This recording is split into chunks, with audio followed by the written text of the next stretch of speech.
And so when I say Chinese, I want you to scream out the nation that's associated with this. For example, if I say Chinese, you're going to say what?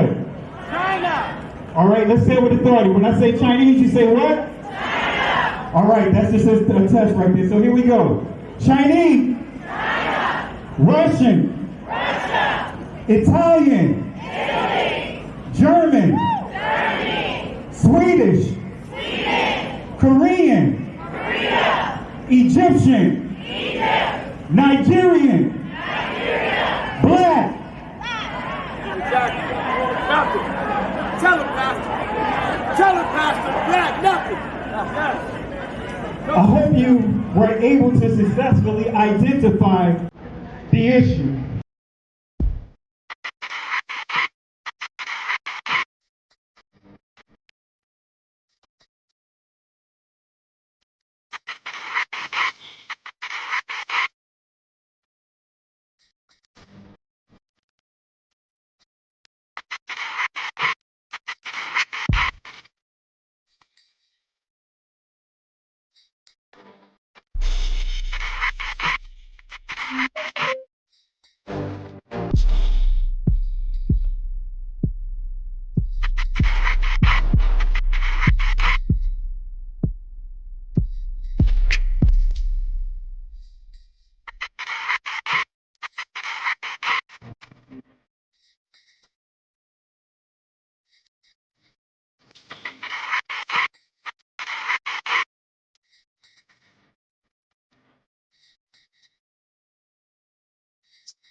Genesis chapter 11 verse 10 explains the genealogy of Shem.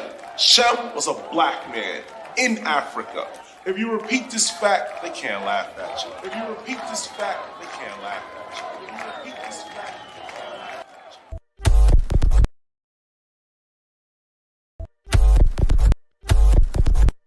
you. I'm telling you in history about Israel and Egypt and Africa, and they act like them is in whole different places. I mean, if I told you Atlanta and Florida was in the South, I'm telling the truth, right? That's the same distance between Israel, Egypt, and Africa. Israel, Egypt, and Africa. Israel, Egypt, and Africa. If I told you Atlanta and Florida was in the South, I'm telling the truth, right? That's the same distance between Israel, Egypt, and Africa. Every black person that ain't Muslim is Christian. As far as our family go back. Guess what they don't tell us? How the fuck did all our black families become Christian overnight? They say, go see the African History Museum. Why do they start when the boats came? Why don't they start with the drums? When we was kings. No, they don't want it, but we are kings. But the 400 years doesn't have to deal with slavery. It has to deal with the Bible. It has to deal with us being disobedient to God. Us as 12 tribes of Judah, as a member of the Hebrew people, we are still inside of our genocide. 50% of all black deaths a year is abortion. That's why you called Israel. Is it real? No, it's not. How did we leave there black and come back white? How did we leave there black and come back white? How did we leave there black and come back white? How did we leave there black and come back white? Can somebody answer that for me? Can somebody answer that for me? Can somebody answer that for me? Can somebody answer that for me? Want to say peace and blessings to everyone that's tuning in tonight.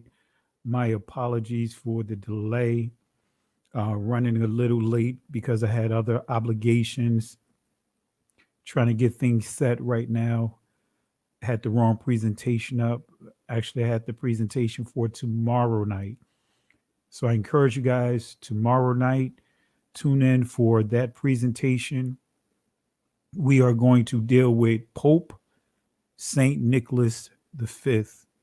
I'll say it again. Tomorrow night, we'll go over Pope St.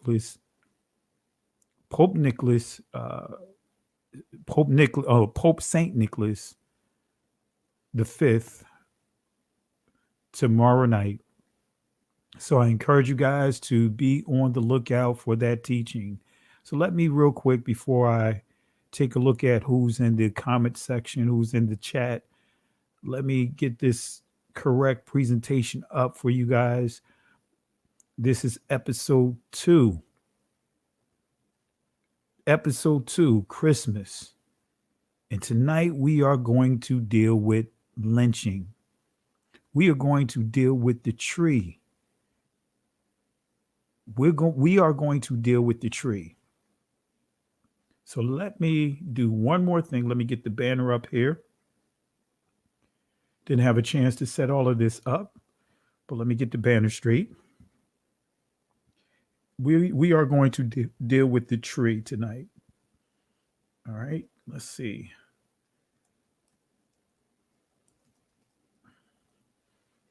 All right, so let's save this and let's get this banner on the bottom of the screen going. There we go. All right, so let's see who's in the chat. See if we have enough time. If not, we'll do it at the tail end. Let's see who we have in the chat. Let's see here. And I want to encourage all the moderators, if you see any questionable posts, kick them out, block them. We just don't have time for that. There will be bots. There'll be people trying to jump inside the chat and post all kinds of things to be a distraction. So anyone that you see, don't even waste any time to just block them. Just send them out of the chat. All right. So real quick, I'll just give a quick shout out to some of the people here. Let's see here. Don Spate, want to say peace and blessings. Mariah, peace and blessings. Carlide, want to say peace and blessings. Shalon, want to say peace and blessings. Who else do we have here? Lamiria, want to say peace and blessings. Shalom to you as well, sister. Sister Carol, want to say peace and blessings to you. Sister Stephanie, peace and blessings to you. DeAndre, peace and blessings to you. Do you believe in the second Exodus? We'll deal with that in another discussion, but not tonight. We'll deal with the second Exodus. We'll deal with that. All right, but appreciate you. Darnell, Blackshear, peace and blessings to you. Shirley Greer, Greer, excuse me. Peace and blessings to you. Miss Yvette Rivera, want to say peace and blessings to you. I praise Elohim every day. Excuse me if I mispronounce it, trying to make out the writing. Who else do we have here? Milan, I want to say shalom to you.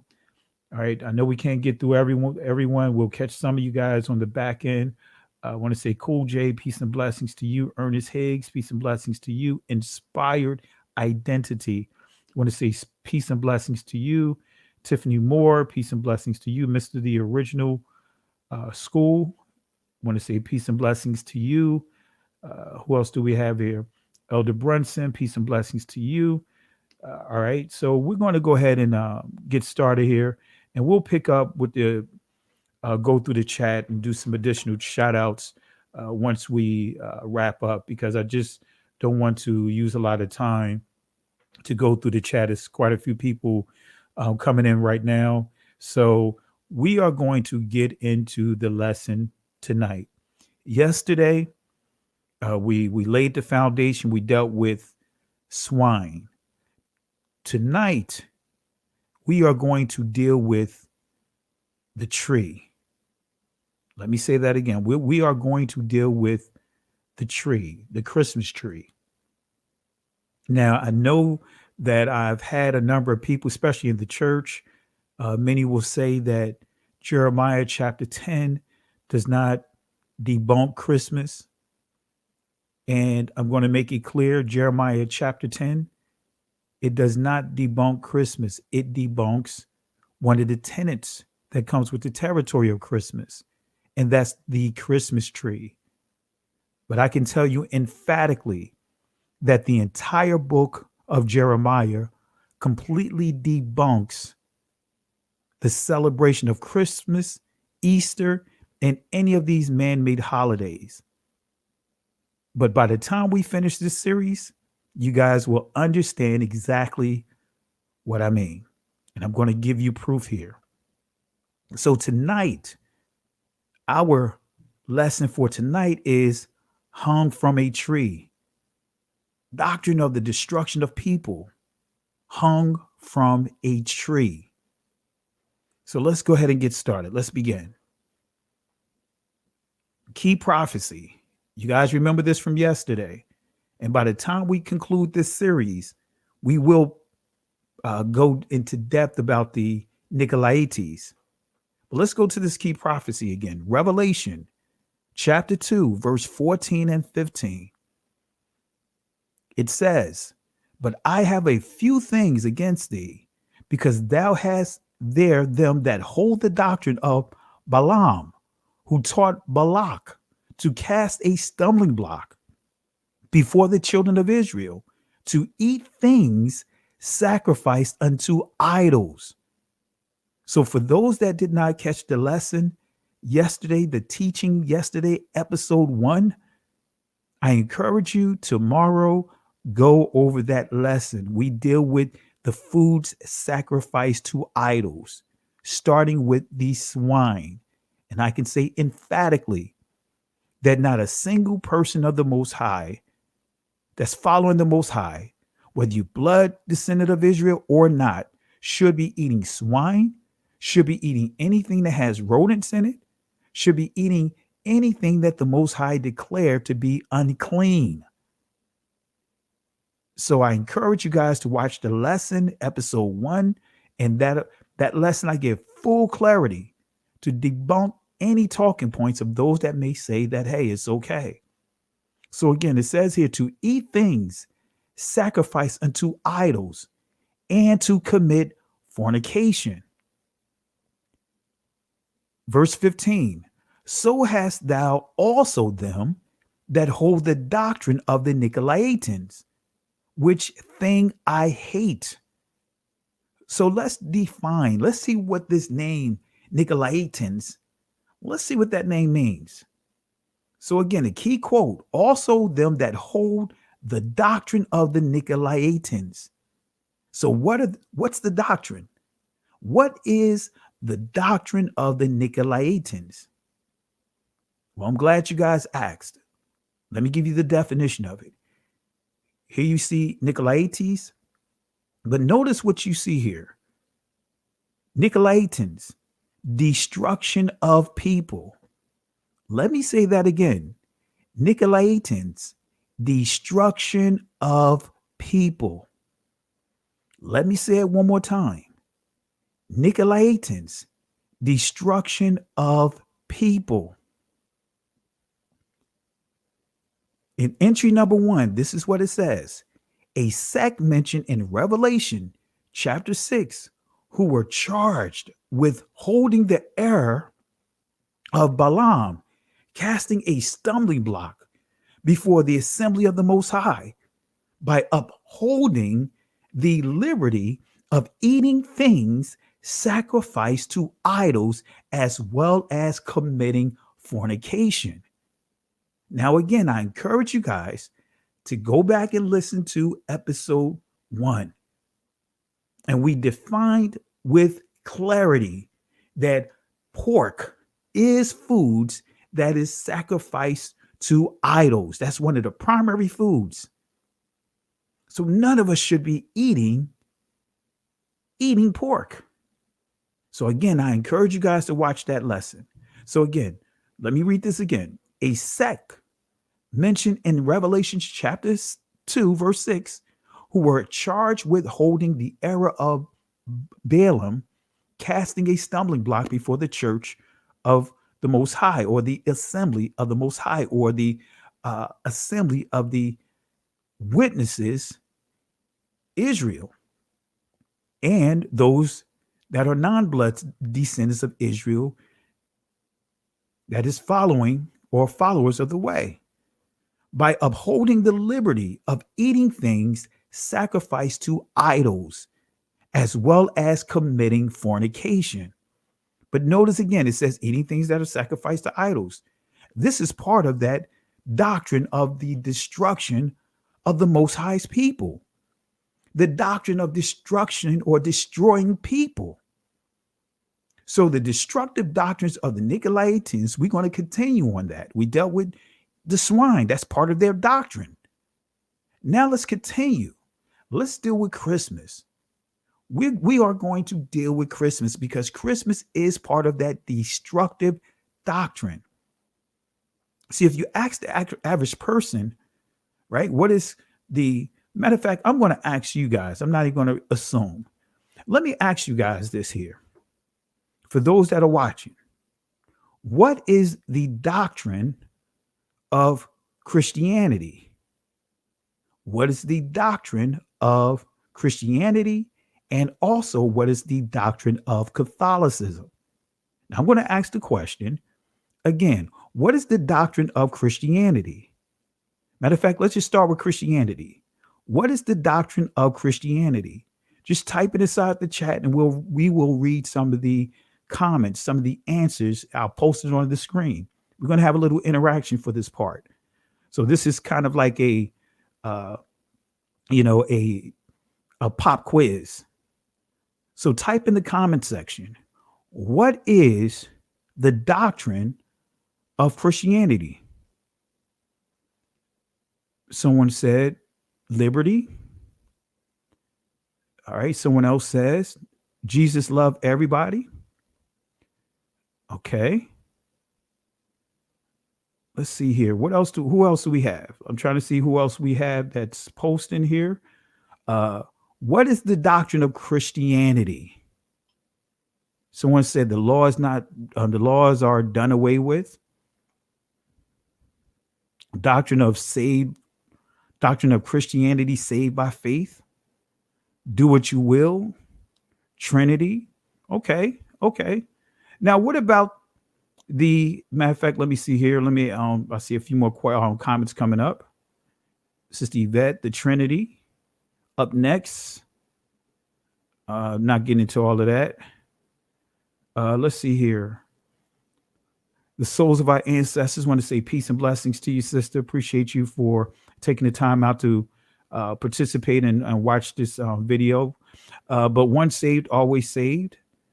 Liberty due to the death of Christ on the cross. Liberty under grace. Saved by grace. Once saved, always saved. Yeah, these are some of the common ones, all right? Christendom, forgiveness. You guys really appreciate the participation. All right. Now I'm going to ask you another question. Somebody put, all right, Jesus. All right. That is a doctrine. That's part of the doctrine. Rapture. All right. So now let's do the same. Take that same question and let's direct it towards the Catholic Church. What is the doctrine of the Catholic Church? Now, this is a answer continuing on. Replace true Israel, replacement theology. Okay. Now, what is the doctrine of the Catholic Church? What is the doctrine of the Catholic Church? Let's see here. To worship Mary, to worship Tammuz and Nimrod, Holy Trinity and Mary, all sin is good. All right. Anyone else?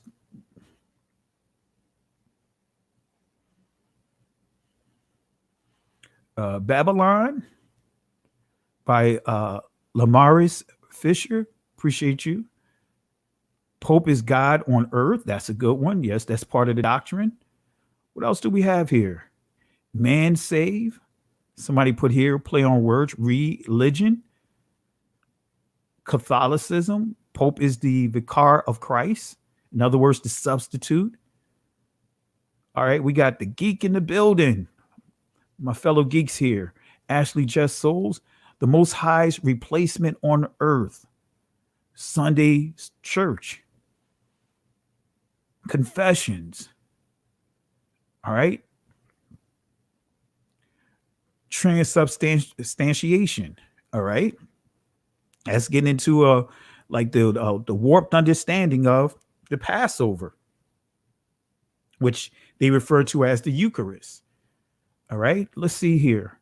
You can pay, replacing the Most High. Let's see here. You can pay to get someone out of purgatory. Yeah, now you're getting into the letter of indulgence, right? The letter of indulgence, whereas though people can pay money and that allow them to basically pay to play. That's like a get out of jail free card. All right. So with that being said, one of the things that we did not see posted by anyone is the doctrines far as the edicts, the laws that they put in place to enslave our people. That is all part of the Christian doctrine. That is all part of Catholicism, those papal, those edicts that was written, you know, especially when we deal with the Spanish Inquisition and all, you know, the declaration of war, which we will get into that tomorrow, right? That is part of the doctrine of Christianity. That is part of the doctrine of Catholicism. And the person that spearhead all of that, you know, that was at the top at that time is Pope Nicholas V. Right. So that is all part of the doctrine. See, we can't just focus on like the Bible and those type of things, that some of the basic tenets, the Father, Son, the Holy Spirit, the Holy Mary, all that other stuff. No, we got to go further. Every doctrine that's connected with these associations, that is their doctrine. So the doctrine, the declaration of war that was declared on our people is part of their doctrine. Can't get away from it. All right. So let's continue. What is Christmas?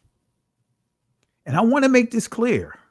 For its first 3 centuries, the church did not have a birthday for the Messiah. Let me say this again. For its first 3 centuries, right? The first 3 centuries of the church, right? They did not have a birthday celebration, a birthday party for the Messiah. What? Let's say it one more time, just so that way you guys can allow that to resonate. And you can confirm this with anyone within the church. Anyone that's supposed to be a true educator knows this, that for the first 3 centuries, the church did not have a birthday for the Messiah. What? And before the week is out, I'm going to show you why they chose December 25th. I'll show you that. So let's deal with the Christmas tree. But this section, we're going to deal with the phallic worship, because many don't understand the depth, right? Understand the depth of what the Christmas tree really is. And many will say, try to downplay what Jeremiah 10 is saying, you know, saying that they're not actually referring to a tree. They're referring to, you know, some would say heads, like the stack of heads or whatever, you know, kind of like the pillars that you see like in Hawaii, like they'll have some, you know, Hawaii arts will have like heads, you know, carved heads on kind of like a you know, a piece of wood, you know, that, you know, like a pillar. I can't remember what they call it, but they'll try to say it's something like that, those type of carvings. Nah, that's not what it's referring to. They'll say that it's a totem pole. You hear some of the far-reaching explanations of this text to try to minimize exactly what this is. All right. So the Christmas tree represents phallic worship. Now, I want to make this clear. We are all adults in the room. So some of the information I'm going to share with you is going to maybe a little graphic to some of you. But for you to really understand the fullness of when we say phallic worship, this is the worship of the male and female reproductive organs. I'm saying it that way just to make sure we try to keep it as clean as we can. But we are all adults, right? So I want to make sure we understand this. So I want to give this disclaimer before we continue. So the Christmas tree is phallic worship. Let me prove this. Let's start with this source. Traditions of Eden, proof of the historical truth of the Pentateuch by H. Shepard, written in 1871, page 163. This is what it says. The Christmas tree, now so common among us, was equally common in Rome and also Egypt. Remember, there's the law, and I believe it's in Deuteronomy chapter 17, when the Most High warned the leaders of taking Israel back to Egypt. That's not just referring to a physical Egypt. That is what the perversions of Egypt, the things, the idol worship, and all those things that come with that culture. So the tree was so common among us, was equally common in Rome and Egypt. In Egypt, that tree was the palm tree. In Rome, it was the fir.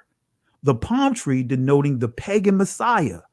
And Baal Tamar, the fir, referring to him as Baal Berith, right? Berith, rather, or Barayath. In other words, Baal of the covenant, Baal of the agreement. So the fir is referring to him as Baal Berith. In other words, Lord, Baal transliterates to Lord, right? Berith, right, transliterates over to covenant. So Lord of the covenant. It goes on to say, Tamar or Tamar signifies a palm tree. And Baal Tamar, in other words, the Lord of the palm tree. And Baal Berith, which was also one of the titles of the pagan Messiah. Let me say that again.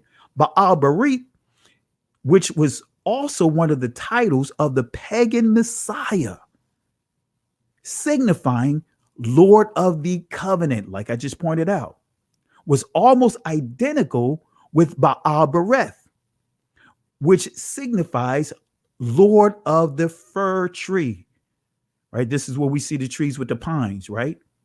Which signifies Lord of the fir tree. It was just another instance of that jugglery of words by which the cunning priests of Chaldea mystified the common people in order to further their own craft. That the word Baal Berith, in other words, the Lord of the covenant, was represented as Baal Berith. See, they're saying here, they're playing with words here. And see, this is what we see people that are trying to hold on to this pagan practice. They are trying to play with words. They're trying to play with scriptures. They're trying to, how can I put it? Lint pick, or should I say, really take one pinch of a scripture, of a verse from one area of the text and piece it to another area of the text from another source, another book, and try to formulate what they want it to say. That's what you see. They're trying to piece it together. They're trying to play on words. They're trying to play. And the person that they go to all the time bearing false witness is the Apostle Paul. And of course, ultimately, the Messiah, Hamashiach. All right. So again, cunning priests of Chaldea mystified the common people in order to further their own craft.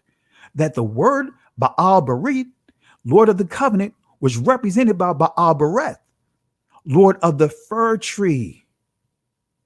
Hence, the fir tree became a symbol of the Babylonian false Messiah. Wait a minute. So did we just connect the Christmas tree all the way to Babylonia? The Babylonians? We could take it all the way to the Sumerians. We could take it to the Egyptians. Hence, the fir tree became a symbol of the Babylonian false Messiah. The palm tree was the well-known symbol of victory, and the title Lord of the Palm Tree was apparently given to the pagan Messiah in accordance with the tradition of the primeval promise that the Messiah, in other words, the seed of the woman, should bruise the serpent's head or be victorious over the serpent, that is the devil. See how they incorporated some of the prophecy of Awadabar HaQuadash, in other words, the holy word, to mesh it, to make it fit what they wanted to fit. This is what we see in today. That's part of the playbook. That is the playbook that we see today. All right. That is what we see today. Playing on the words of the Most High and trying to mesh it with outside things, things of other belief systems, and trying to mesh it together. This is where we start getting into mysticism, the doctrine of the metaphysical and all this other stuff, things that has nothing to do with our culture, but mysticism, getting all into these mystical systems. All right. So this is the stuff we have to stay clear of. The Most High warned about it, warned Israel about not engaging in these things. So who is Baal Tamar? Who is Baal Tamar? Who is Baal Berith? In other words, Lord of the Covenant.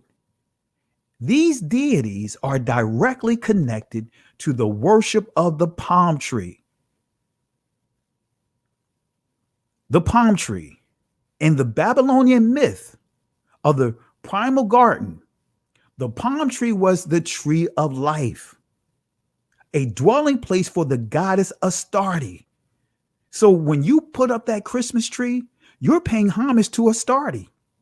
And actually, when you start understanding mysticism, guess what? Eve is part of the worship of mysticism, Astarte, right? You get into Shakti. All of them are lumped into this. You get into the Shekinah. Some would say Shekinah or Shekinah. These are all part of interchangeable. When you start dealing with mysticism, you start dealing with the goddess Astarte, right? The tree of life, a dwelling place of the goddess Astarte. The Hebrew version of her name was Tamar. In other words, palm tree. Her male counterpart was Baal Peor, or Phoenix, the god of Phoenicia, whose name meant land of the palm. As a Phallic deity, Baal Peor was symbolized by a palm tree between two large stones. Right? This is now getting into the sexual perversions, as we pointed out. Sexual orgies in the temple celebrated union with the goddess of Phoenicia and in Israel until the priest of the Most High killed the celebrants in the midst of their rites. Now, this is Numbers 25, chapter 25, right? And remember, at that time, over 25,000 men died because of what? A pestilent. Was it a pestilent? Yes, they died of basically a uncurable venereal disease, because Balaam and the king of Moab came up with a plan to have their women seduce some of the men of Israel, so that way the Most High can look at Israel in an unfavorable way. And 25,000 of them died. This is where you get get Phineas, a promise that was made to Phineas, the Negro. That's what it means. Remember when we dealt with loaned words, when we dealt with the word negas. Phineas, it means the Negro, mouth of brass.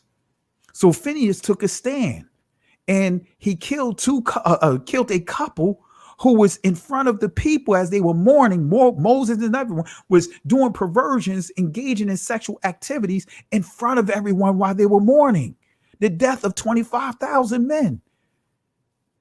And Phineas took his spear and he killed both of them, took the life of both of them.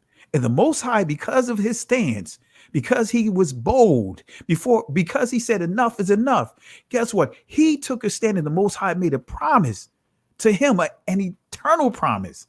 And I encourage you guys to go into the details of that. But again, a phallic deity, Baal Peor, was symbolized by a palm tree between two large stones. You guys already know what that is. So sexual orgies in the temple celebrated his union with the goddess of Phoenicia and in Israel until the priests of Yahweh killed the celebrants in the midst of their rites. So let me show you that Baal Berith. Let me show you that he is in the scriptures, the Lord of the covenant. Now, here it is. Judges chapter 8, verse 33 and 34. And it came to pass as soon as Gideon was dead. And this is the thing with Israel. Every time the Most High raised up a deliverer from internally within Israel, once they passed away, Israel decided to take that thought of the cat's away, the mice play. Israel went through a number of captivities. And the theme is, again, Israel sinned before the Most High. And they went into a captivity and it got longer and longer each time they did this. And it came to pass, as soon as Gideon was dead, the children of Israel turned again and went a whoring after Baalim and made Baal Berith their deity, right? But they left the Most High, committed adultery, entered into another relationship, entered into a covenant with the Lord of the covenant. The people that the Most High told them to keep separate from, draw a line between. Leviticus 10 and 10, put a difference between holy and unholy, clean and unclean. They didn't listen. So they embraced Baal Berith. In other words, the Lord of the covenant of these people that they were supposed to be separate from. Verse 34, and the children of Israel remembered not Yahweh their Elohim, who had delivered them out of the hands of all their enemies on every side. So let me define Baal Peor, the Lord of the cleft. Let me give you some information on Baal Peor. Lord of the cleft, right? Phoenician phallic god coupled with Asher's Yanni cleft. Right. This is also where you get when you start understanding the lingam yani, right? The hexagram, the star, right? The 6-pointed star. This is also where you get the understanding of the Star of David, right? That 6-pointed star. That symbol represents sexual perversion. That is the copulation or the coming together of a man and woman. That symbol is that of reminding us of what? Sexual rituals. That's hexagram. When you start understanding Hinduism, you'll start understanding Kali, the Kali dance of death. All of this is what we see the people of the Most High engaging in. Kali dance of death, right? Beyonce had a video out with her doing Kali dance of death, had Kali on her shirt, spelled it Kale. So Baal Peor, the Lord of the cleft, Phoenician phallic god, coupled with Asher's Yanni cleft. Now that is dealing with sexual prostitution, or what they would call sacred orgies, rituals, sexual rituals. So Israelites adopted this cult and celebrated sexual rites in his honor in the tabernacle until Yahweh, the Most High's reformers, killed the celebrants. And going back to Numbers 25, Baal Peor's symbol was a palm tree, Wait a minute. Baal Peor symbol was a palm tree. So the palm tree represented Baal Peor's male reproductive organ. I'm just making sure I keep it as clean as I can without offending anyone. So between the two stones, a male genital symbol recalling the phallic god of Egypt. Now we get into Osiris men, whose worshipers pray to achieve, and I'm not going to get into all of that, but self-pleasure. But you see what's on your screen, right? That's what the Christmas tree is symbolic of. That's what the Christmas tree is. And again, I put out this challenge, I think it's 3 years in a row, challenging anyone from the church if they can prove that the celebration of Christmas is biblical. And no one accepted the challenge. I put a $5,000 challenge and no one accepted the challenge. Because I know not a single person can justify it. I know for sure, I can say with confidence, emphatically, that I can shut down anyone that tries or make any attempt to say Christmas is something that the Most High endorses. Christmas is something that the Messiah endorses, especially when history proves that up until like the 3rd century, the 4th century, there was no celebration for his birthday. And where did they get it from? Why did they choose December 25th? I've seen a number of Catholics and others trying to spin the dates and trying to use the feast days and all of that to try to spin it, to try to come up with December 25th.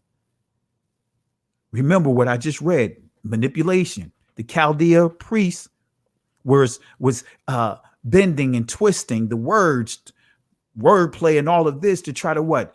Justify their delusion. So let's deal with the Egyptian god, the goddess Seshat. Every year, 7 days before the new year, the ancient Egyptians would pay homage to the goddess Seshat, their tree of life. She was the Egyptian goddess of writing, measurement, calculation, record keeping, and hieroglyphics, mistress of the house of books, lady of the builder's measure. So this is an image right here. This is Seshat here. This is the tree. Notice the tree that you see here, the palm tree. Right? So in this image, Seshat is holding the palm reed scepter that was used for keeping records of time, and which also is the tools used by ancient Egyptian scribes. And here it is, some ancient images here. As you see, there's that palm tree. There's that palm tree. The Egyptians, the Sumerians, right? Same tree. So what does the Bible say about the Christmas tree? What does the Bible say about the Christmas tree? And guess what, guys? We'll deal with the Saturnalia. We'll deal with all of that before the week is out. Trust me. I have an order of what I'm setting here. So I'm not trying to put everything into one teaching, because this teaching is actually, these slides, these presentation is really like a 10 to 12 hour presentation easily. So what does the Bible say about the Christmas tree? What does the Bible say about the Christmas tree? Let's go to Jeremiah chapter 10, verse 1 through 5, because this is what, many will say that, no, this is not talking about the Christmas tree. Well, we already debunked that, but let's continue to knock down these strongholds among our people and those that are really trying, and honestly, that whether you blood descendants of Israel or not, that really wants to learn the truth. But Israel, we have to lead the way. We have to be that example. We have to be the priest, the priesthood, a holy priesthood, to be that priesthood, the example to all the nations. So verse 1, it says, hear ye the word which Yahweh speaketh unto you, O house of Israel. Thus saith Yahweh, learn not the way of the heathen. Now, I want to make this clear. Heathen, Gentile, right? Wherever you see those words in Hebrew, especially when you're reading what many would refer to as the Old Testament, those terms didn't exist back at this time, even during the time of the Messiah. We'll see in the writings of the disciples and the writings of Luke and all, you'll see the word of the phrase law and the prophets. That was the canonization we see of the first 5 books, which is referred to the law of Moses or the Pentateuch, and the prophets, which includes Psalms and Proverbs and all of that. But anyway, you will not see the word in ancient Hebrew. You'll see Gawayam, or in the Israeli pronunciation, Goyim, right? Nation, right? That's basically that's the plurality of the word nation. But here you see heathen, but you see that same word for Gentile. But anyway, thus saith Yahweh, learn not the way of the heathen, and be not dismayed at the signs. In other words, their so-called proof, their so-called evidence of heaven, for the heathen are dismayed at them. So false religions have rituals that their members must follow. Most cases, these rituals stress securing righteousness by being good and doing good works according to what they define. People must do good works in order to become righteous and acceptable to their deity, right? Because guess what? We're supposed to do good works for the Most High. Remember, the Messiah said, let your light so shine before the world that the men, or that they may see your what? Good works. So we're supposed to have works, not just saying we have faith. In other words, aman, that's the Hebrew word for faith. Trust also comes from the word aman, the Hebrew word aman. Consistency comes from the word aman. Go to the right hand comes from the word aman. Sometimes it's transliterated to permanent. All right. So we're supposed to have consistency, and the measurement of these consistencies will what would be revealed or reflected in our works, our good works. That's what James stressed in James chapter 2 and in James chapter 3, when he was dealing with faith without works, that doctrine. But anyway, most cases, these rituals stress securing righteousness by being good and doing good works to those deities. People must do good works in order to become righteous and acceptable to those deities, not the Most High in terms of what they teach. This is totally contrary to the Most High's word. So going back to Jeremiah chapter 10, starting at verse 3, for the customs of the people are vain, for one cutteth a tree out of the forest, the work of the hands of the workmen with the axe. They deck it with silver and with gold. They fasten it with nails and with hammers, that it move not. How can you not say that this is dealing with that tree? How can you not say that? How can you say it's not dealing with that? But notice what verse 5 here says. As I proved to you about the palm tree, they are upright as the palm tree. Right? Baal Tamar, Baal Peor, they are upright as the palm tree, but speaketh not. They must needs be born because they cannot go. Be not afraid of them, for they cannot do evil, neither also is it in them to do good. Now, this is not giving you a get out of jail free card to go purchase this. That's not what this is saying. It's saying, as the Most High said in Ezekiel, I believe it's chapter 28, when the Most High told Israel that he had broken the arms of Pharaoh. Even if Pharaoh tried to put it in the sling, his arms would not have power, would not have strength. In other words, he was telling Israel that Pharaoh has no power. The Egyptians have no power. The only power that they have is what you give the Egyptians. That's what this text is saying. They are upright as the palm tree, but speak it not. In other words, they can't edify you. They must needs be born. In other words, they need you to take care of it.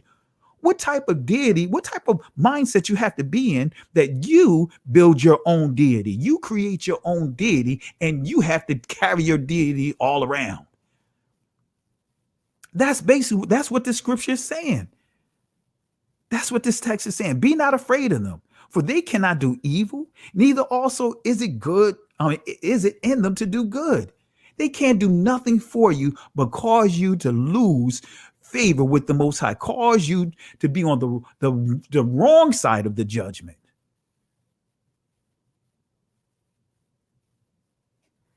Let me give you the same text from the Tanakh, and then we'll break it down even more. Hear the word Shammai, which means listen with intelligence.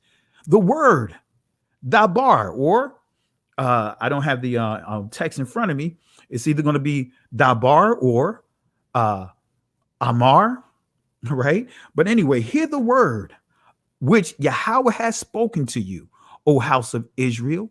Thus saith Yahweh, do not learn to go the way of what? Of who? The nations. Saying, learn not to go the way of the nations, and do not be dismayed by portents in the skies. Let the nations be dismayed by them. Let them be caught up in all that stuff, not Yah's people.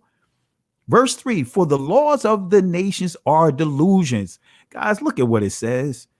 The laws of the nations are what? The delusions, for it is the work of a craftsman's hand. He cut down a tree in the forest with an axe. He adorns it with silver and gold. He fastens it with nails and hammers so that it does not totter. In other words, you have to do all the work. Just like when we think about Israel, when Moses was up in the mount with the Most High for 40 days and they got impatient, they decided to build, put together their own deity that they was going to worship. They decided to build them or put together a goat demon. They had to do all the work, put this goat demon together, and then give what? Put it on this altar, a movable altar to parade it around. It couldn't move for them, couldn't do anything for them. They had to do all the work, and they paid dearly with it. Many of the Israelites lost their life over that. And who led the way? Aaron. That's what this is saying here. You're worshiping things that has no power, but you're willing to lose everything for the sake of this thing that the Most High is telling Israel not to do, telling his people not to do. You have to do all the work with this thing. Let me say that again. You have to do all the work with these idols. For the laws of the nations are what? Delusions. For it is the work of the craftsman's hand. He cuts down a tree in the forest with an axe. He adorns it with silver and gold. He fastens it with nails in the hammer. So you got to do all of this. Come on now. This is the Christmas tree. This is the Christmas tree. The individual is responsible for what? Cutting down his tree or getting his tree from this craftsman, taking it into their homes, putting up this tree, making sure that it's stable. Doesn't this sound familiar? Isn't this the worship? This is this pagan Christmas right now. He adorns it with silver and gold. He fastens it with nails and hammer so that it does not totter. In other words, it does not move. They are like a scarecrow in a cucumber patch. They cannot speak. They have to be carried, for they cannot walk. Be not afraid of them, for they can do no harm, nor is it in them to do any good. So you have to do all the work. You have to put this tree up. You have to go buy the tree. You have to put the tree in your house. You got to buy all these different things, putting up all these bulbs, all this other stuff. And then when it's all said and done, you got some people have their tree sitting up for months after the holiday because they don't feel like doing the work to take it down. You have to do all the work. But people are willing to lose their salvation over this tree, over this pagan holiday that was created by man. So worshiping false idols is a waste because they are worthless. They are useless.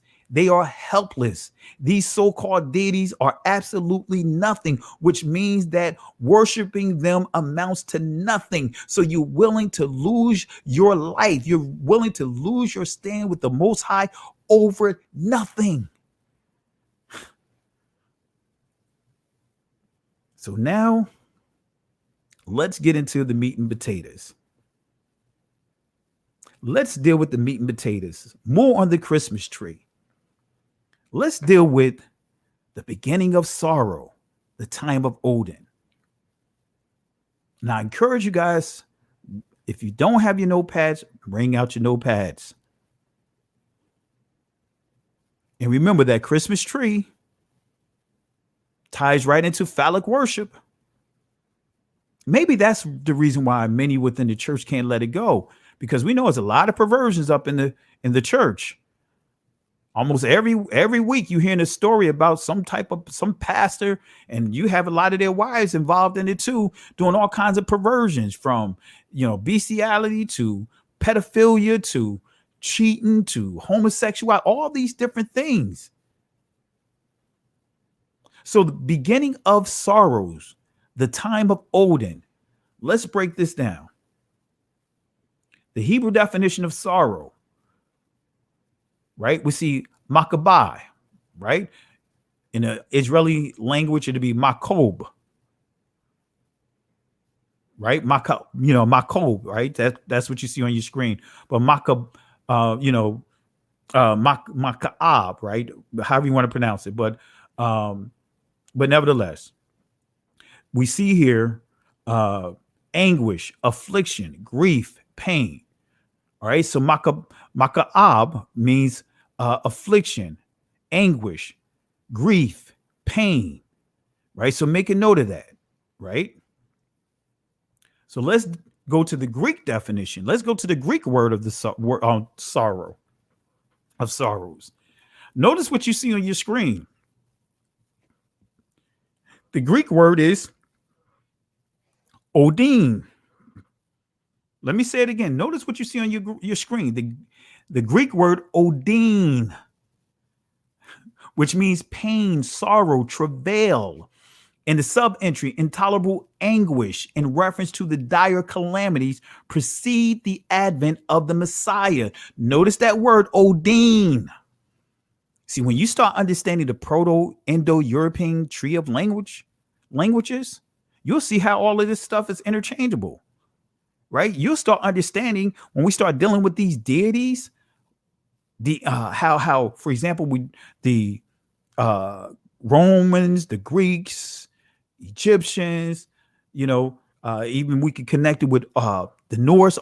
Their deities overlap or are interchangeable, because we know the Romans and the Greeks, they took their deities from the Babylonians and from the Egyptians, from the Sumerians. And we see that we also could tie all of that into who? The Norse as well. The Norse. Many don't talk about the Norse religion. I did a whole lesson titled The Deception of the English Language. But nevertheless, you see Odin. I'm not trying to go geek mode over there. I'm trying to stay here so that way we won't lose a lot of time. So Odin means pain, sorrow, travail, intolerable anguish, in reference to the dire calamities precede the advent of the Messiah. So again, the Greek word Odin, sorrow, Odin, right? This is where you get the word Odin. So who is Odin, right? Who is Odin? See, what you see on your screen, this is the original image of Santa Claus. The original image of Santa Claus that they initially had was Odin. This image that's supposed to be Odin. Notice how you see Odin. Look at the garment. Red, white, missing one eye. Right?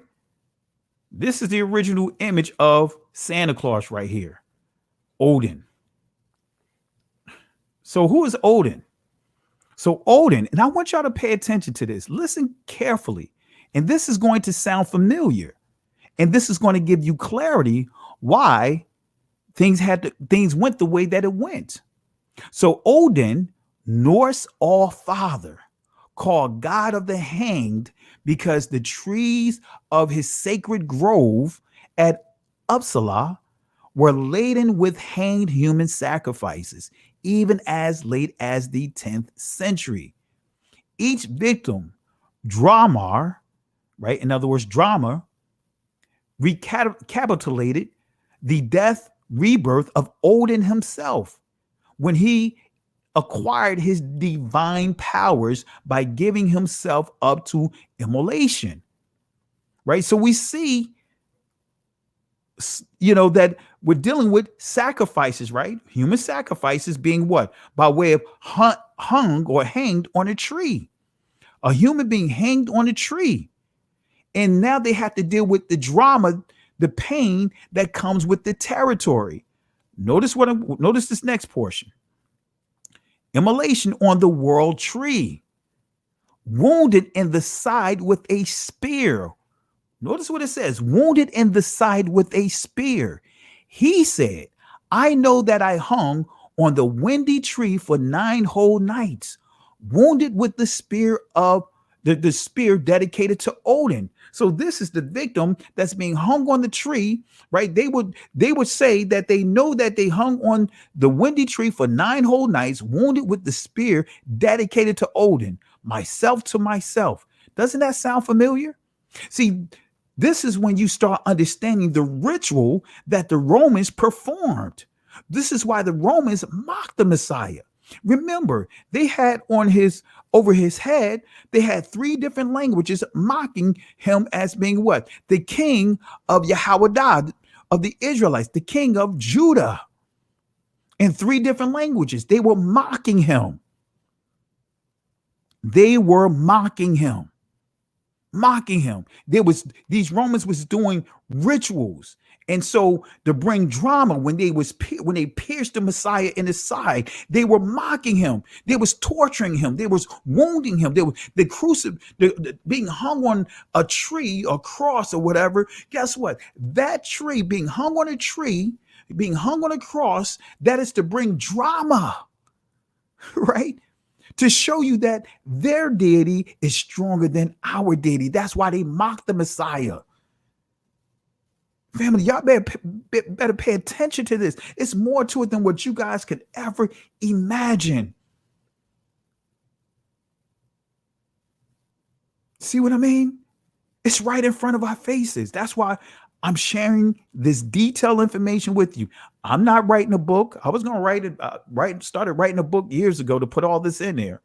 I'm like, man, I'm giving this information for free. I know people would buy this because of the information that you will not get from any other book. This is me studying this for years on top of years. But anyway, I decrease. It's not about me. It's about the Most High, his Son, his Holy Spirit, and uplifting and freeing the Most High's people from these deceptions. So the time of sorrow is the time of Odin, right? Exodus chapter 3, verse 7. This is just basically in a nutshell confirming that the Hebrew word for sorrow. And as we see here, Makabai, right? And Yahweh said, I have surely seen the afflictions, Anai, of my people which are in Egypt, and have heard Shammai their cry by reason of the taskmasters, for I know their sorrows, Makabai, and I am come down to deliver them out of the hands of the Egyptians and to bring them up out. So let's go to Matthew chapter 24, verse 1 through 8. I'm going to tie all of this in, right? And I want to make this clear, family, because some of our brothers and sisters in this, and actually within the church as well, right? Because many don't understand when you're reading Matthew chapter 24, you're reading about 2 periods here, right? The times of sorrow and also the great tribulation. The times of sorrow and also the great tribulation. The Messiah dealt with 2 different periods. The times of sorrow is for that time that he lived in. That was for his disciples. It was for Israel. That's when we get into 70 AD, and I'm going to prove that. Then you have the Great Tribulation, which we are, I believe, that we at the tail end of the Great Tribulation, that we're getting ready to see the signs, which we're starting to see the signs right now. Those 10 plagues in Egypt, guess what? Those were signs before Israel came out of Egypt. So I believe, according to Matthew chapter 24, that we're now getting ready to transition into the signs, because we see all of the world being affected by the power of the two witnesses, the northern and southern kingdoms, who began to cry out August 2019. That was the 400 years.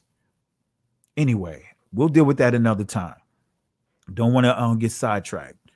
So again, two periods, the time of sorrow and the Great Tribulation. Now, the Great Tribulation still have all these torches there, but it's even worse. Why? Because as it makes the most Messiah make reference to the days of Noah, to where as though Israel, the people, the most highest creation began to contaminate everything, every creeping thing.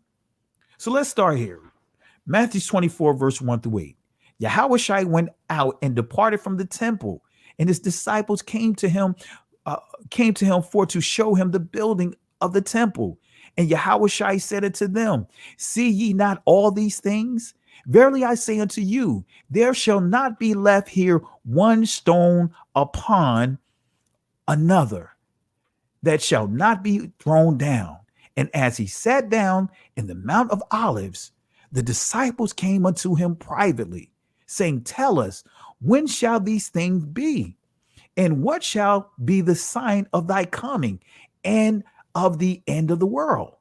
Now, this is so many layers, so many nuggets you could just extract out of here.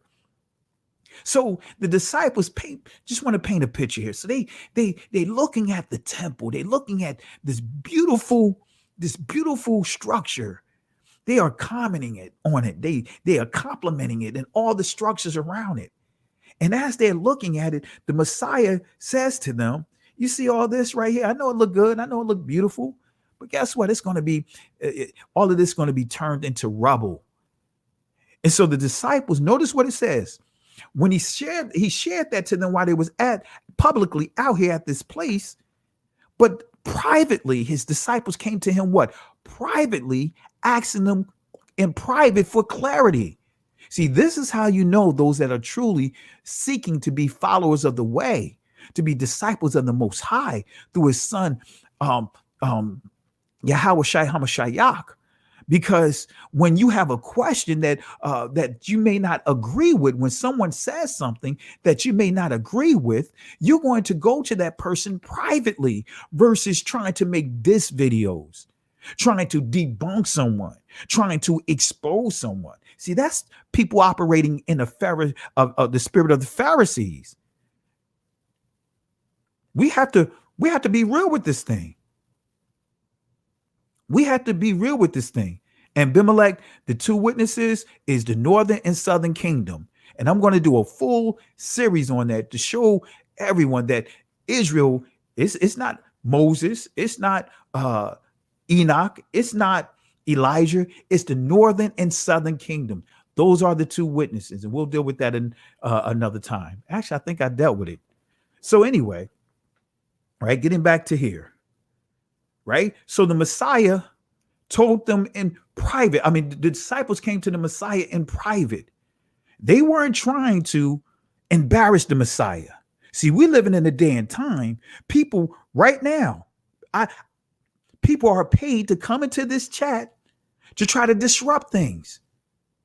I got proof of that. Are paid to try to disrupt my teachings and others' teachings. You know, want to debunk, want to call out, want to expose. That's not the scriptures. That's not what we're supposed to do. We're not supposed to be publicly trying to put people to shame. So the disciples, that's the difference between a true disciple. In other words, someone that is what? Skilled at learning. That's what a disciple is. Lamad, means someone who is skilled at learning, who really has a desire to learn. That's how you know whether or not people truly know the Messiah, because they would not try to come up with all kinds of agendas to try to debunk someone. I deal with this all the time. I deal with this every single day. Someone or a group of people trying to be disruptive and be disrespectful. That's not a disciple. That is that is a messenger of the accuser of the brethren, Hasatan. So again, let's read this again. I don't want to take too much time on this portion of it. And as he sat upon the Mount of Olives, the disciples came unto him, what? Privately, saying, in other words, taking this offline, privately saying, tell us, when shall these things be? And what shall be the sign of thy coming and of the end of the world? And Yahushua answered and said unto them, take heed that what? No man deceive you. He's talking to the disciples that spent 2.5 years with him, learning directly from him. And he's telling them, let no man deceive them. Shammai, listen with intelligence.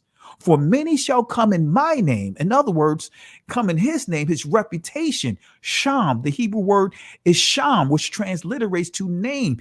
Many will come in his authority, come in under his reputation, come under his glory, saying, I am Mashiach. Some would say Mashiach, but Mashiach. In other words, Mashiach and Christ or Christos simply means anointed. They're going to come in the under the authority of the Messiah, saying that they are anointing. They are the anointed. See, that's the word that's tossed around all the time in church. The anointed. Oh man, when such and such prayed that prayer, man, that person has such an anointing on them. Hey, you heard how that minister spoke? Oh, he got an anointing on him. That pastor, that anointing was just flowing today. Really don't have a clue exactly what they are saying. Oh, TD Jakes has such an anointing. Oh, Creflo Dollar has such an anointing. No, that's actually the word right there. People coming under the reputation of the true Messiah, saying that they are anointed. That's plain as day. All in the church, you hear that word anointed tossed all around. Don't have a clue what they're saying. So that's what the Messiah is actually saying. For many shall come in my name, my reputation, my glory, my characteristics, saying that I am the anointed. In other words, chosen to lead the Most High people out of captivity, out of this destruction that you see, out of this affliction. I am the anointed, and shall what? Deceive many. And ye shall hear of wars and rumors of wars. See that ye be not troubled, for all these things must come to pass, but the end is not yet. He said all these things going to happen, but that's not the end. For nations shall rise up against nations, kingdoms against kingdoms. There shall be famines, there shall be pestilence, earthquakes in divers places. All these things are the beginning, bara or bara, but I'm just going to say this in the ancient Hebrew, bara or bara'ah, of sorrows, makabai. He said all these things going to happen, but that's just the beginning, not the end. This is just the beginning, right? So when is the beginning of sorrows? That's a good question. And I'm going to answer this question with, give you the answer to it. I'm going to answer this question. All right, here we go. When is the beginning of sorrows? Now, here it is, family. We have to do what? Listen with intelligence. The Hebrew word Shammai, hearken. Notice what it says. To hear intelligently. Obedience. Consider. Let me say that again. To hear intelligently. Obedience. Consider. Discern. Give ear. Obedient, because it's one thing about hearing something, but it's another to what? Be obedient to what you hear. Obey, understand, but another key here is what? Discern. discern. We have to learn how to discern. We have to really sharpen discernment. So did it begin with the destruction of the temple? Did the times of sorrow begin with the destruction of the temple? I'm going to answer this question. Going back to Matthew 24, verse 1 and 2, the Messiah answered this question. And Yahushua went out and departed from the temple, and his disciples came to him for to show him the buildings of the temple. And Yahushua said unto them, see ye not all these things? Verily I say unto you, there shall not be left here one stone upon another that shall not be thrown down. So let's go to Luke chapter 21, verse 5 and 6. Let's confirm this. And some spake of the temple, how it was adorned with goodly stones and gifts, how beautiful it was. And he said, the Messiah said, as for these things which ye behold, in other words, these things that you are marvel at, right? These things that you are so caught up in, you are so amazed at the beauty of it. You are so starstruck over it. He said, the days will come in the which there shall not be left one stone upon another that shall not be thrown down. Right? So he's making it clear that there is going to be a period of affliction. And part of that, the sign is what? The destruction of the temple and all the other buildings, key buildings in Jerusalem. So again, some spake of the temple, how it was adorned. So now let's go to Josephus, the Jewish War, chapter 8. Let's give clarity here. Notice what it says. Jock Pompey had the city of Jerusalem delivered up to him, but took the temple by force. How he went into the Holy of Holies, as also what were his other exploits in Judea. Now here it was upon the many hardships which the Romans underwent. Pompey could not but admire not only at the other instances of the Judeans' fortitude, of Judah's fortitude, but especially that they did not all intermix their religious service. So even being attacked, notice what it says is, even when they were encompassed with darts on all sides, for as if the city were in full peace, their daily sacrifices and purifications and every branch of their religious worship was still performed to the Most High. So the Israelites, they, even though they're being attacked on every angle, from every angle, right? Darts, arrows, from every angle, they still maintained their faithfulness to the Most High. The problem is they rejected the Messiah, but they, that's a whole nother discussion. But guess what? They were still remaining committed. They still operated in peace. It says, as if the city was in full peace. This is what the Messiah did. The Messiah, during one of the storms, right? He's at the base of the ship. He's in the bottom of the ship, sleep at the height of the storm, while the disciples panicked, came down and banging on the door and questioning whether or not the Messiah loved them or not. And he had to come up and declare, knock, karash. In other words, peace, be still. In other words, settle down and be quiet, right? He said that to the storm, but he also said that to the disciples. He was at peace in the midst of the storm. He was sleeping good. Y'all pay attention to this, family. Y'all pay attention to this. I should be able to, if you really trust in the Most High, you should be able to sleep good during this pandemic. I'm sleeping good, even though this week I'm going to be up late because of these lessons, but I really want to get these lessons out. So the other instances of the Jews or Judah's fortitude, but especially that they did not at all intermix their religious services. I don't like to use religious services because of that word religion, because this wasn't a religion. This is them. This is their culture. This is their culture. That word religion is a deceptive word that's being tossed around because some would try to argue and say, hey, the Hindus, right? Hinduism is the oldest religion. That's absolutely incorrect. when we understand culture, right? Before, India existed, Africa was there. It's a fact, and no one can deny. All originated in Akibulan. All life originated in Akibulan. So, of course, man began in Akibulan. That means the culture was established there, much older than a religious system, because the people operated with culture, not a religion. All right. So we have to be careful of throwing these constructs out there and getting caught up in it. No, we weren't caught up in no religion. We was caught up in our culture. We was caught up in our culture that the Most High had established for us. And we were not willing to break it for anyone or anything. But anyway, as if the city was in full peace, their daily sacrifices and purifications in every branch of their religious worship was still performed to the Most High. Now let's go to Jewish War, chapter 2.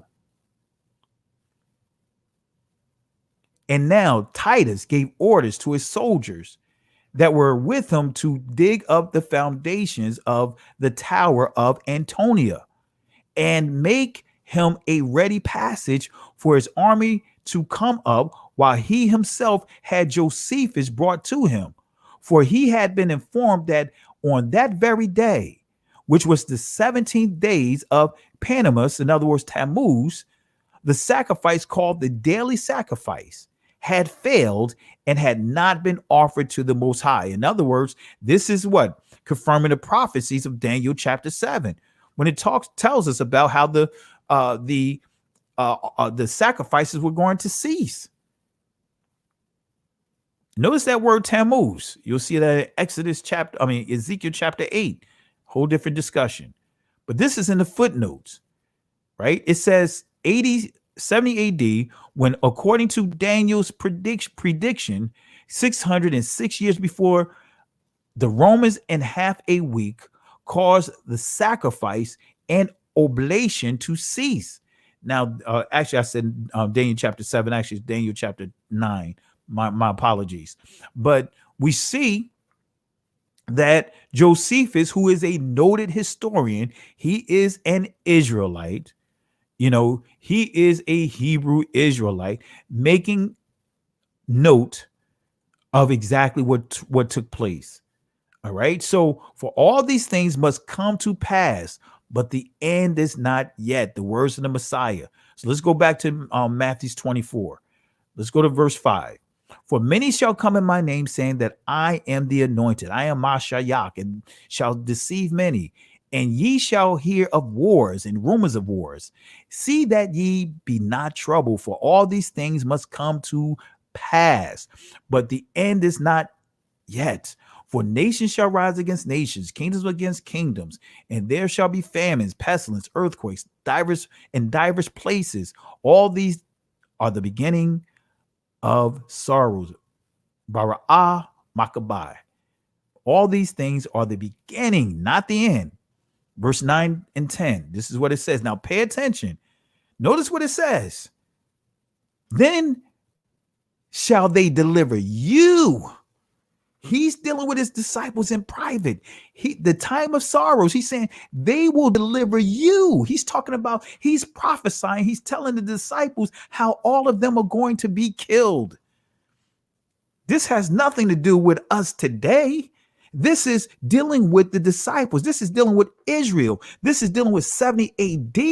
The Messiah is telling his disciples how they are going to die, how their lives are going to be taken.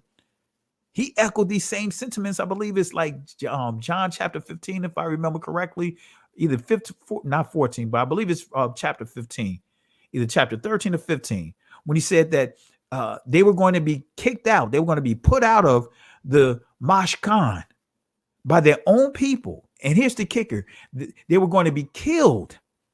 And their own people were going to think that they're doing the will of the Most High. He prophesied that to them, told them that they were going to lose their life. Now, here again, we see here, this is proving that the time of sorrows, right? The time of Odin, the time of affliction, This is dealing with the destruction of Jerusalem. This is dealing with the persecution of Yah's people. This is dealing with even the disciples, as far as how the disciples were going to be killed. So verse 9, this is talking directly to the disciples. Then shall they deliver you up to be afflicted, and shall kill you, dealing with his disciples, Lamad, and ye shall be hated of all nations for my name's sake. And then shall many be offended, and shall betray one another, and shall hate one another. Now let's confirm this with Luke chapter 21, verse 12 and 13.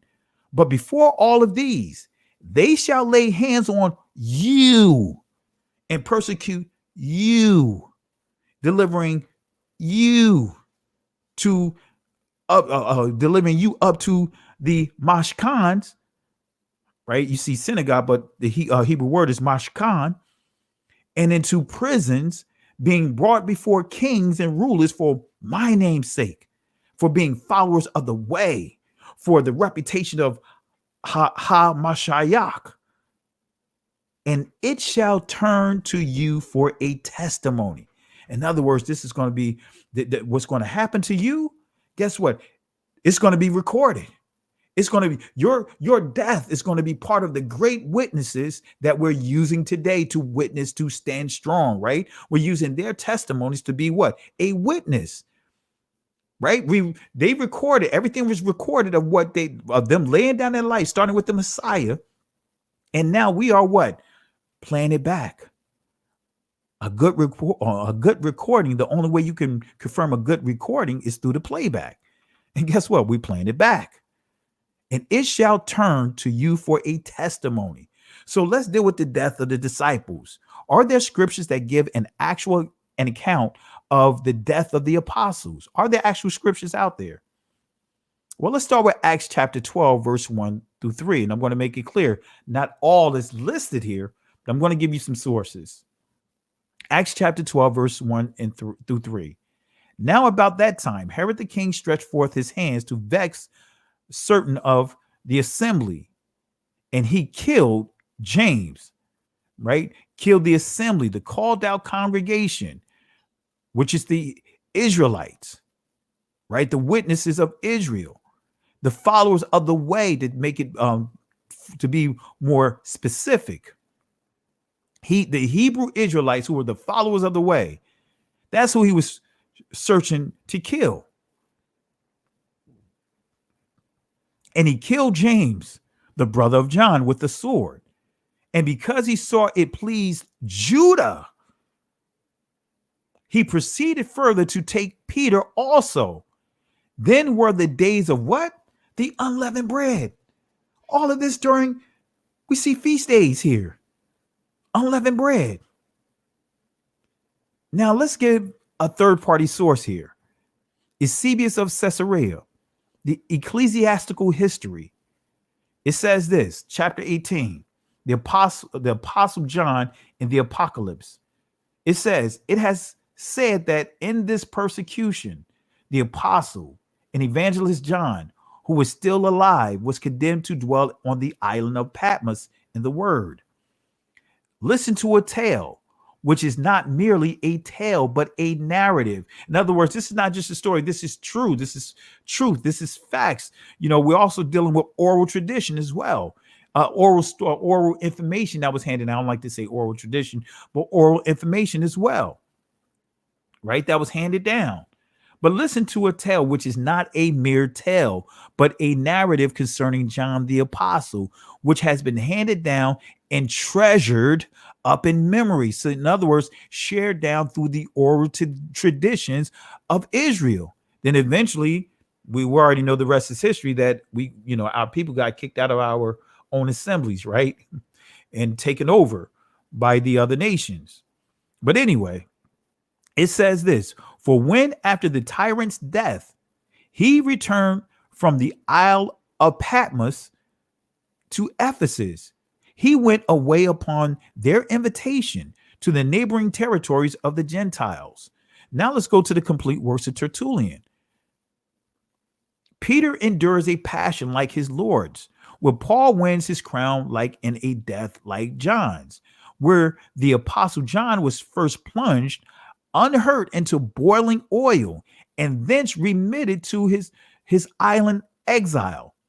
See what she has learned, what taught, what fellowship has had with even our assemblies in Africa. Oh, that's a whole nother discussion. Domitian exiled John, right? Going back to Eusebius, chapter 17, Domitian, having shown great cruelty toward many, and having unjustly put to death no small number, a well-born and notable men at Rome, and having without cause exiled and confiscated the property of a great many with other illustrious men, finally became a successor of Nero, and in his hatred and enmity toward the Most High. He was in fact the second that stirred up a persecution against us, although his father Vespasian, let me see here. Oh, excuse me. Vespasian, excuse me, I mispronounced his name, had undertaken prejudicial to us. All right. So going back to the complete works of Tertullian, give me some information, some writings about how the disciples died. It says that Peter is struck, that Stephen is overwhelmed by stones, James is slain as is a victim at the altar, that Paul is beheaded, has been written in their own blood. And if a heretic wish his confidence to rest upon a public record, the archive of the empire will speak, as would the stones of Jerusalem. We read the lives of the Caesars. At Rome, Nero was the first who stained with blood the rising faith. Then is Peter girt by another when he is made fast to the cross. All right, going back to the Eusebius of Caesarea, ecclesiastical history, right? Giving you some additional nuggets here. The publicly announcing himself as the first among the Most High's chief enemies, he was led on to the slaughter of the apostles. It is therefore recorded that Paul was beheaded in Rome itself, and that Peter likewise was crucified under Nero. This account of Peter and Paul is substantiated by the fact that their names are preserved in the cemeteries of that place, even to the present day. Now we're dealing with transitioning from the first century going into the second century. Like this is dealing with in the time of like 120 to 130 AD, right? It is confirmed likewise by Caius, a member of the church who arose under Zephyrinus, Bishop of Rome. He, in a published disputation with Proclus, the leader of Phrygian heresy, speaks as follows concerning the places where the sacred corpses of the, and it goes on to tell us about the apostles. All right. So I just gave you some sources to show you, to give you some understanding of what happened to the disciples. So the Messiah prophesied. That is the time of sorrows. That is the period of Israel, the disciples, all of them, the sacking of Jerusalem, sacking of Israel, the diaspora that with Israel scattering, running or fleeing deeper into Africa, right? So now let's go to the prophetic law. We're going to close out with this here. I know I gave you a lot of information, right? We're pushing an hour and a half. Prophetic law, Deuteronomy chapter 21, verse 23. His body shall not remain all night up upon the tree, but thou shalt in any wise bury him that day. For he that is hanged is accursed of Elohim, that thy land be not defiled, which Yahweh Elohim giveth thee for an inheritance. So the beginning of sorrow is actually the time of Odin. Let me say that again. The beginning of sorrows is actually the time of Odin. Odin. The time of the Gentiles is actually the time of Odin. The transatlantic slave trade or slave war is actually what? The time of Odin. What I mean is affliction. That's why I put that there. Because when we deal with the Great Tribulation, remember, the time of sorrows, we're looking at the time of Jerusalem being sacked. The Great Tribulation is still a time of affliction. It's still a time of Odin because Israel is still being afflicted. The transatlantic slave trade or world war is actually the Great Tribulation. See, we have to stop processing or being institutionalized to processing the holy text in the lens of the very ones that put us in this captivity. We've been so institutionalized to have the oppressor on the same side of the fence of the prophecy with the people they persecuted. That doesn't happen that way. That is now dealing with contradictory behavior. So the transatlantic world war is actually, right, the Great Tribulation, but it's still a time of what? Persecution, affliction, Odin. The lynching period is actually the time of Odin. When our ancestors was being lynched and still being lynched today, remember, we're still in the Great Tribulation, but now the difference between this Great Tribulation and the time of sorrows is what? Now things are going to go all the way back to the days of Noah with the perversions. But guess what? We're going to see, just like it was prophesied, Yah's people being persecuted. We're being persecuted. See, the lynching tying in with the Messiah when he was like we was discussed earlier, the drama, right? That whole process is a lynching. So our ancestors, and to this day, we are still being lynched. Satanic rituals were performed over our ancestors. These are satanic rituals. Look at that right there. I want y'all to pay attention to this. Look at that. This should make you cry. This should make tears come out of your eyes. This should make you say enough is enough. Being hanged. This is a mother, right? Can't remember her name off the top of my head, but this is a mother who was hung right along with her son.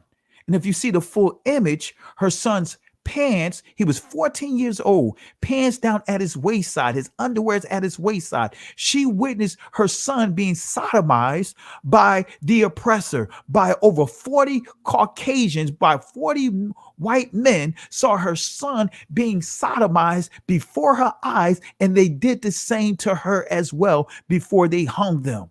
And if you see the full picture, you will see a bridge with these guys, all the murderers standing on the bridge. And all of them were Christians. Y'all better wake up, family. Y'all better wake up. Look at this here.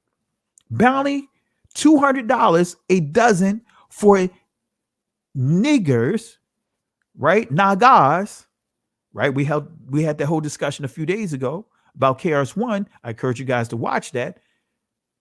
For our people ears. Bounty, $200 a dozen. $200 a dozen for our people's ears so they can make trophies out of this. I guarantee you, if you go to some of these Caucasians, some of these homes, and you go to some of the family items that was handed down, you'll see shoes made out of the skin of our people. You will see seats with the hair of our people inside the cushions of their seats. George Washington had the teeth of our people inside his mouth. They were doing all kinds of stuff to our people. Look at this. This is not in a country. This is in a city. This is five of our brothers that are hung from a fire escape. Y'all better wake up, family. especially our brothers and sisters that are still inside the church pushing this doctrine, because this doctrine is still part of.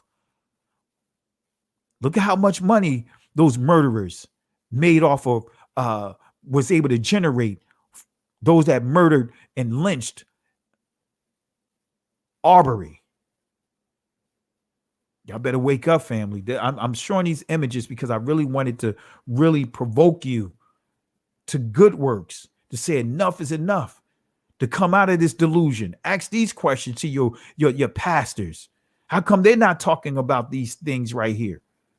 So remember, each victim drama recapitulated the death, in other words, caused to relive, or supposed to they're carrying out the death, rebirth of Odin himself. So this is supposed to be a sign or symbolic. All this stuff here, being hung, drama, being lynched, that's the whole process. Being lynched is not just being hung, it's the whole process of torture. That's what lynching is. Not just hanging someone. No, it's the whole process, the drama to Odin himself. So what group of people have the history of fearing to be hanged on a tree? And this is why this country and other countries that have hung or hanged our ancestors, they got a judgment to pay. Those that have forced us into chattel slavery, guess what? They got a debt to pay.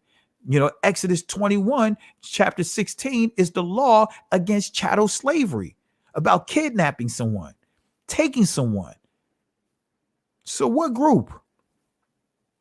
The Messiah was lynched. The disciples was lynched. The Israelites was and continue to be lynched.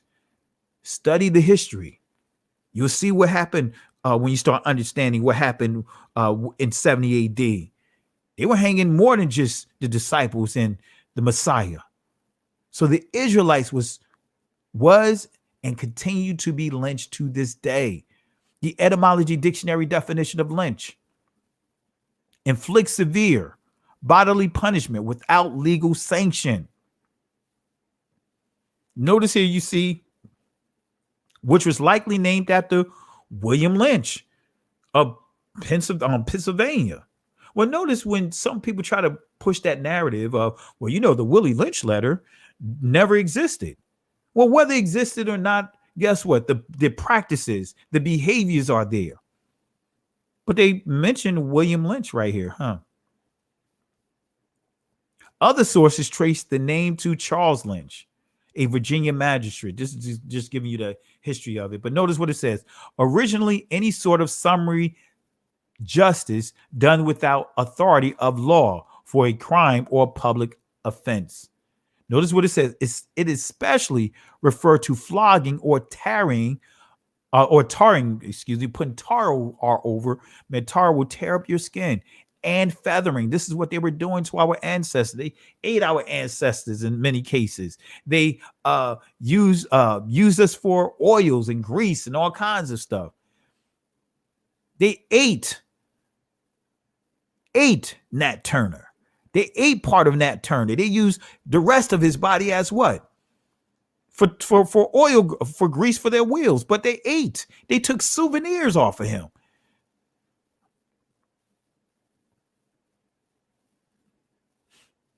Extra legal execution by hanging. After 1893, lynching mostly meant killing of blacks by white mobs.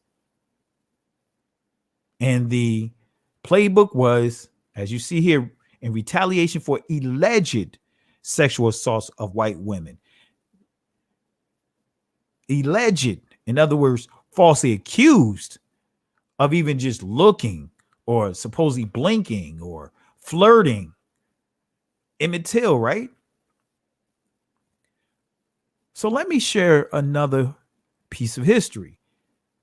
Sam Holt, Kissimmee Valley, Florida, Gazette, April 28, 1899. Sam Holt burned at stake. Springfield, Massachusetts Weekly Republican, April 28, 1899, also reported this. Negro burned alive in Florida. Second Negro then hanged. But notice the information here. This is coming from the book titled 100 Years of Lynching. Before the torch was applied, the pyre the Negro was deprived of his ears, fingers, genital parts of his body. They mutilated him. He pleaded pitifully for his life while the mutilation was going on, but stood the ordeal of fire with surprising fortitude. Before the body was cooled, it was cut to pieces. The bones were crushed into small bits, and even the tree which the wretched met his fate was torn up and disposed as souvenirs. The Negro's heart was cut into several pieces, as was also the liver. Remember, satanic practices. Also, they what? Souvenirs. They also ate him. Those unable to obtain the ghastly relics direct paid their more fortunate possessors extravagant sums for them. Small pieces of bones went for 25 cents, and a bit of the liver crisply cooked sold for 10 cents. As soon as the Negro was seen to be dead, there was a tremendous struggle from the crowd, which had witnessed his tragic end, to secure the souvenirs. A rush was made for the stake, and those near the body were forced against it and had to fight for their freedom. Knives were quickly produced, and soon the body was dismembered. So even, and this is a key quote, even the tree upon which the wretched met his fate was torn up and disposed as souvenirs. The conclusions of the drama of Sam Holt was his body was cut up into pieces, sold as souvenirs, and guess what? He was also eaten. But let's confirm this, because this is not the first time we see all of this happening. Let's go to John chapter 19, verse 23 and 24. Then the soldiers, when they had crucified Yahushua, took his garments and made 4 parts, to every soldier a part, and also his coat. Now we see the coat was without seam, woven from the top throughout. They said therefore among themselves, let us not rend it, but cast lots for it, and whose it shall be, that the scriptures might be fulfilled, which saith, they parted my raiment among them, and for my vesture they did cast lots. These things therefore the soldiers did. In other words, they were trying to get what? Souvenirs. Do you see the parallels here? What group of people went through this, family? What group of people went through here? Went through this stuff that lines right up with the Messiah. Only our community. No other community went through this. Right? So where it says here, but cast lots for it, whose it shall be, that the scripture might be fulfilled. Let's go to the scriptures that they're referring to. The 22nd book of Psalms, chapter 6, verse 16 through 18, says this: for dogs have compassed me, the assembly of the wicked have enclosed me. They pierced my hands and my feet. I may tell all my bones, they look and stare upon me. They part my garments among them, and cast lots upon my vesture. Doesn't that sound like Sam Holt? All right. So family, we're going to stop right there. We're going to stop right here. I know I gave you a lot of information, but we have more to share tomorrow night when we deal with the declaration of war, when we deal with Pope Saint Nicholas. So family, I hope this lesson really blessed you. And matter of fact, let me do this, because I've been asked about having a Cashapp and all that. I'll just post it up in the pin this up into the chat, just so that way you guys can, if any one of you guys want to sow into this work, feel free to do so. If not, I understand. It's no big deal. But let me just put it up here, so that way you guys can have it. Also, go to subscribe to We Woke Now Extended. Let me put it up here. We Woke Extended, because I'm going to start having the Shabbat services posted over there, and that's going to be our alternate site, just in case I have future issues with this. All right. And here's the Cash App.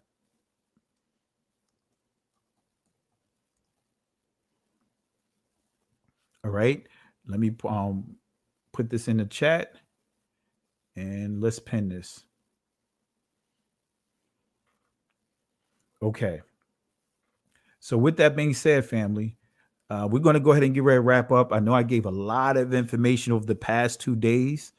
And, if you see a comment of someone want to send a money order, shoot me an email. My email is at the bottom of the screen, and reach out to me offline, and I'll give the information to you. I'll provide you all the information. So I appreciate you, my brother, for that gesture. I really appreciate it. All right. But again, family, go back over the lesson, go back over it. This is not, I didn't do all of this to try to stir up a debate. This is so that way we can enlarge our territory. In other words, how we think, what we see, and what we know, and stop allowing people to tell us our history and start embracing it and going into the information ourselves. All right. So again, family, go back over this live. I know I gave a lot of information. So before I wrap up, you know how we have what we do. We have to give our garbage can. We have to call out some people, some things, some systems that we want to throw in the garbage can. And for me, I want to throw the Roman Catholic Church. I want to throw the Christian doctrine. I want to throw all these preachers, all those that still trying to justify these behaviors with our holy text. If you're going to do it without the holy text, but don't try to use the holy text to justify your paganism, or justify going against the Most High, being a worker of iniquity, bending, twisting the words of the Most High. So let's throw them inside this garbage can right now.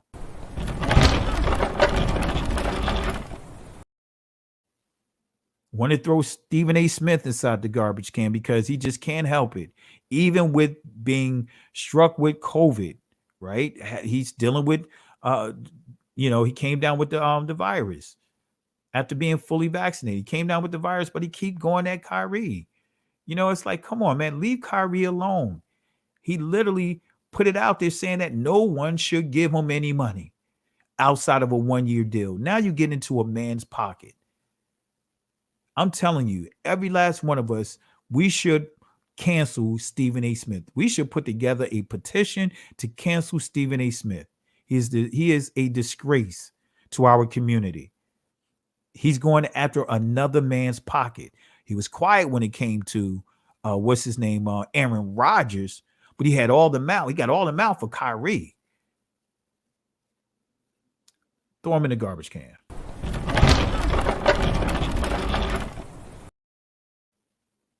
And matter of fact, let's give him a 3-piece. And let's toss him out.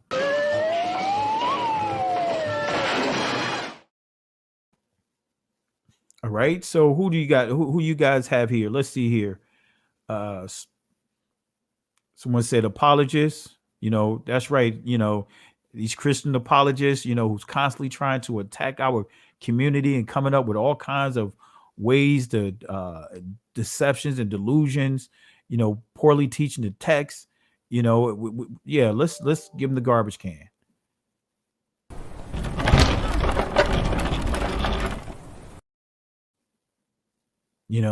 Don't have a leg to stand on, right?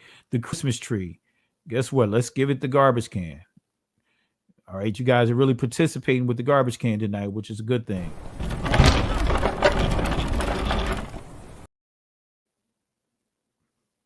All right, let's see who else. United States, okay. Let's give, because the United States is still owe a debt to our people and haven't paid as of yet. Want to pay everyone else, right? The commander-in-chief want to give $500,000 to the immigrants that came through the borders of Mexico. Want to give them $500,000 up to $1 million.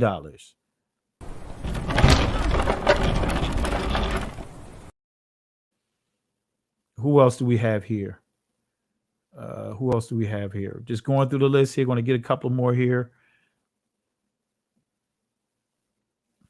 People talking against the writings on the pews not being Hebrew. Absolutely. Matter of fact, let's go even further. Let's give a garbage can.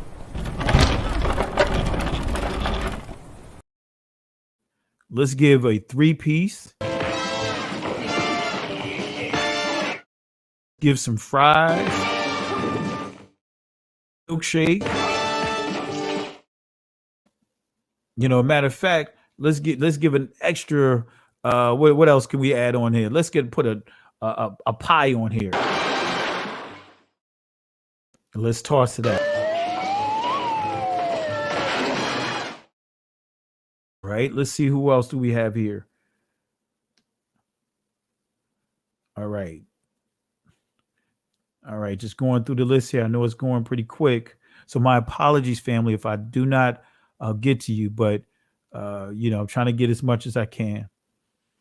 All right. So appreciate you, family. I think we have everyone here. Let's see here. All right. All right. Okay.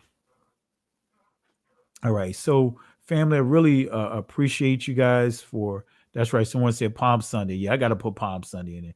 We're going to wrap it up with Palm Sunday. That's going to be the last one. Let's put Palm Sunday inside the garbage can along with Lent, Ash Wednesday. Let's put all of that inside the garbage can. Valentine's Day, St. Patrick's Day, all these things. Let's put it inside the garbage can.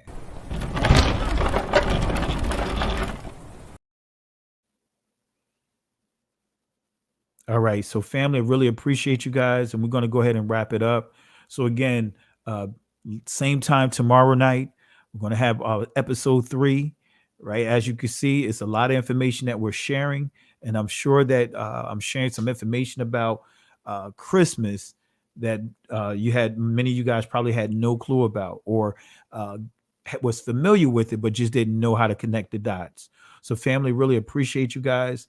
And in the words of Moses in Exodus chapter 14, verse 13 and 14, right? When the Egyptians was coming to kill the Israelites, but the Israelites was at a standstill. They was at what appeared to be a dead end, right? They had the water in front of them, but they had the Egyptians coming up behind them. So Moses had to encourage the people because they began to complain. Moses was given the words by the Most High to encourage Israel. And he said to them, fear ye not, stand still, see the salvation of Yahweh. These Egyptians will never have power over you again. These Egyptians, these strongholds, whatever devices that you may be dealing with, whether it's drinking, whether it's smoking, whether it's a lustful spirit, whatever it may be, poor decisions when it comes to finances, depression, right? Low self-esteem, relationships, issues with your relationship, whatever it may be, these things will not have power over you ever again. The Most High will fight for you. But here's the kicker. You must hold your peace. Can't go back. Can't stay here. Keep moving forward. Shalom.